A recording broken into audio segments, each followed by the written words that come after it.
Hello, welcome to this week's Moviedrone. The Killer reserved 9 seats from 1974. Maybe it would have influenced the 1999 movie The Clown at Midnight, which not many people have seen, but I'm seriously considering doing for this October's Moviedrone season. But it definitely influenced the stage fright from 1987. A huge influence on stage fright from 1987. Both films are both actually so the Clown at Midnight. All three films are about people trapped in a theatre.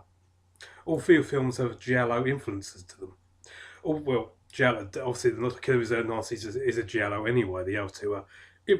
Well, I'd argue they're more influenced by giallo. The actual giallos. I'll get an argument towards stage for the 1987 version of Stage Fright being there's no way that's not a giallo. I'd argue it's an influence. It was heavily influenced by the giallo. It was definitely influenced by the giallo from 1974's the Killer reserved nine seats, which I want to talk about here. Since I've only got a short time, I can't go into that too much, but I want to get back into that at some point. But the Killer reserved 9 seats is definitely one to check out.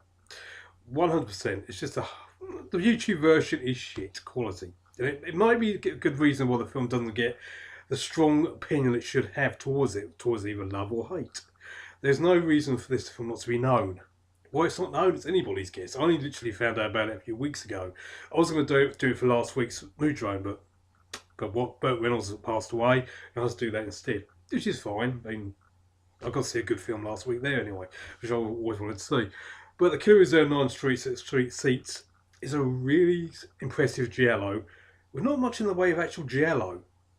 You don't get the extreme murders. You do get murders for certain. There's one scene in particular where one woman gets murdered, which is gave me the ouchies, as in I can feel that looking at her getting murdered. Nowhere near as extreme as last week. Nowhere near as extreme as last week's giallo in Paris. Oh, Venice. Sorry, Jello in Venice. I'm not supposed to start this again. Jello, I don't edit, so you'll get these great fuck ups.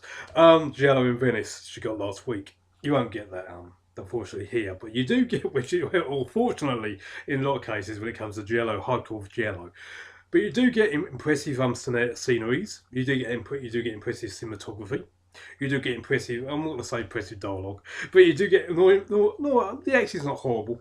But really, like most giallos, the reason to watch this movie is the murders and the influence. Well, the atmosphere around this sweeping theatre. It was obviously filmed in a proper theatre. Well, even though they made it look so damn good, it looks like it was filmed in a theatre. I'm 100% sure it was filmed in a proper theatre. The opening bit with the cars driving in the darkness, going towards an unknown destination. We know where it is because it's in the title. But the fact they're driving is the fact they're driving in this darkness and with all these characters going in different cars drawn towards their destination. I can maybe think of films like Spookies, the underrated Spookies from 1986. The I know, of course. Where else do you get this film? I think the later Spookies, more commonly for House on Haunted Hill.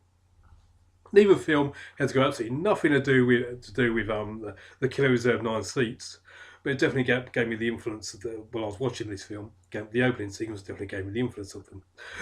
Oh well, kind of not. That's not 100% true when it comes to because they have no influence whatsoever. That's not quite 100% true. Spookies is a supernatural, heavy influence on the supernatural. This film has an influence on the supernatural. It steers towards the supernatural as it goes along.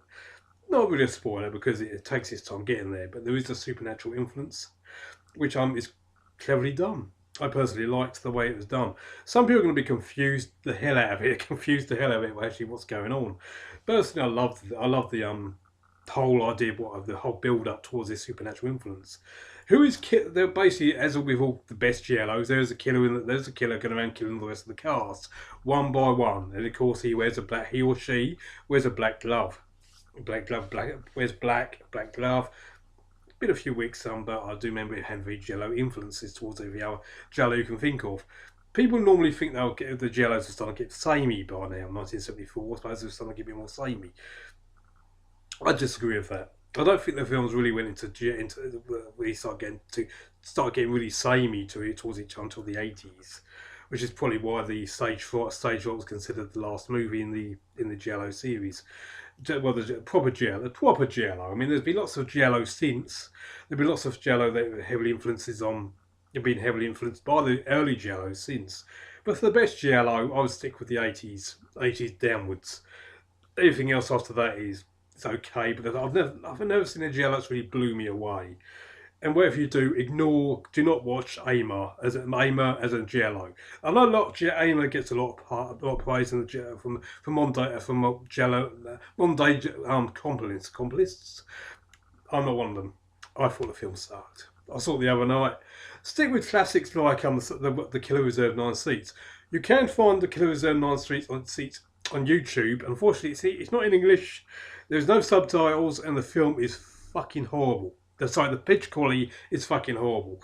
Best is going to track down the HD quality version that I found to watch. I can't give you a link or tell you where, but there's a version available somewhere.